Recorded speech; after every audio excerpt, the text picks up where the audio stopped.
What's up, everybody? Thank you so much for coming back to the channel. It's been a little while since the last time that we got a brand new pitch meeting from Screen Rant and Ryan George. So, and don't get me wrong, I love the classic pitch meetings. They're awfully fun, and I love looking back.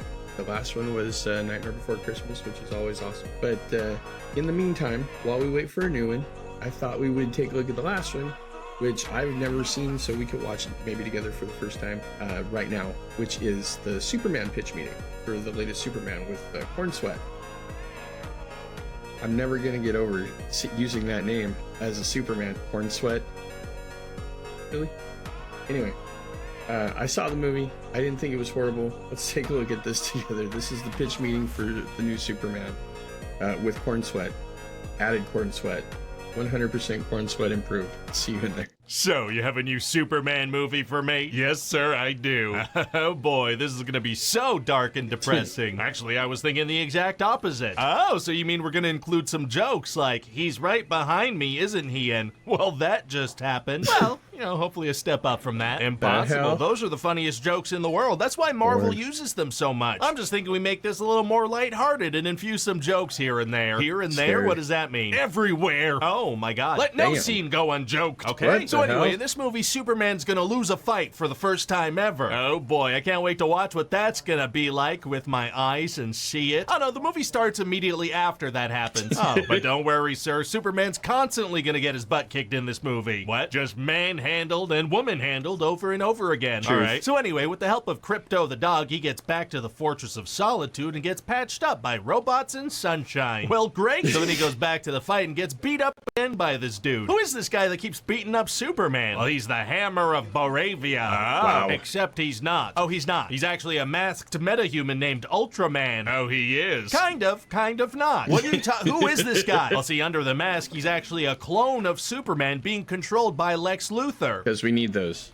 Is he? Yes, I'm done with the identity twists. Or am I? Yes, I am. Okay, cool. And how does Lex control this guy? Well, he shouts commands at his henchmen, and those commands are various fight moves, so he's able to beat Superman that way. Isn't Superman, like, incredibly fast? Well, yeah, but his speed is no match for the speed of a guy yelling orders at another guy who then enters the orders into a computer, and then a clone does those moves. Yeah, I guess that doesn't leave a lot of reaction time. So anyway, also Clark and Lois are dating, and she knows he's Superman. Oh, interesting dynamic. And he agrees to be interviewed by her as Superman, but they get into a little argument. How come? Because maybe he did a little war crime, maybe not. And there, he may have slightly tortured a world leader. Torture-related relationship troubles are tight. Yeah, see, he stopped this powerful fictional nation from attacking a less powerful fictional nation. Fiction is wild. What an imagination you have. Thank you. And now Lex wants to distract Superman so he can go fiddle around in the Fortress of Solitude, so he releases a kaiju in Metropolis.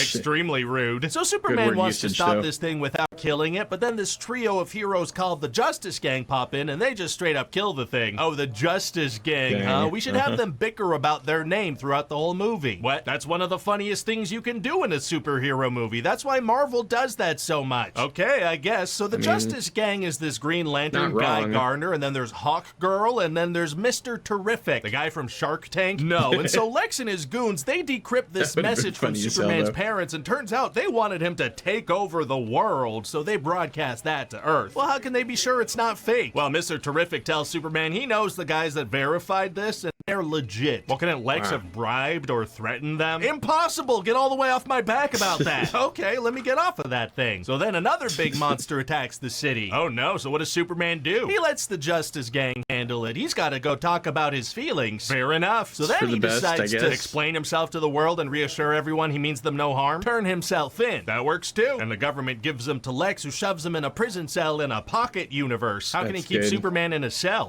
See, Lex also captured this guy Metamorpho who can turn himself into things, so he turns himself into kryptonite. Why would he do that? Because Lex kidnapped his little baby. Oh my goodness. So they work together, and along with the help of Crypto and Mr. Terrific and Lois, they get out of the pocket universe. Hey, if Lex wants Superman dead, why not just kill him right away with this kryptonite dude? Well, because then the movie would be over, and it's not quite time for that yet. Understandable, carry on. So now freaking Lex opens an unstable portal to the pocket universe and creates a dimensional rift that starts splitting Metropolis. Oh, those are words. Dangerous. dangerous word, so Metropolis literally starts getting torn in half. Wow, so tons of people must die. Well, no, because they evacuate the city. Just a city full of people all manage to leave immediately. Yes, but now at the exact same time, that frickin' one nation wants to attack the other one again. Oh man, gonna be tough to deal with both those things at once. Actually, it's gonna be super easy. Barely an inconvenience. Oh, really? Yeah, see, Superman sends Hawk Girl and Guy Garner and Metamorpho to go handle that over there, because teamwork makes the dream work. What do you call that teamwork? Delegation makes the dream work. There it is. So anyway, then Mr. Terrific manages to close the rift, and Lex admits that he orchestrated this whole thing to make the world hate Superman. A very sneaky bald man. And Lois exposes the truth to the world, so Lex, he's gonna be in big trouble. Wow, well, just goes to show you, billionaires always get held accountable for their sketchy behavior. Well, sounds like a great movie. Yeah, you think? Yeah, I just think it's missing a little bit of hype building for the future of the DCU. I can slap a quick cameo right at the end. That'll do it.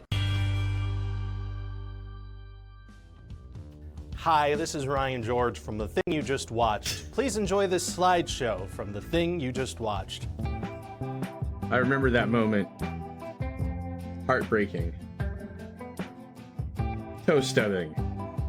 It looks like somebody stubbed their toe. It's frightening. David. There are so many things that I would like to say concerning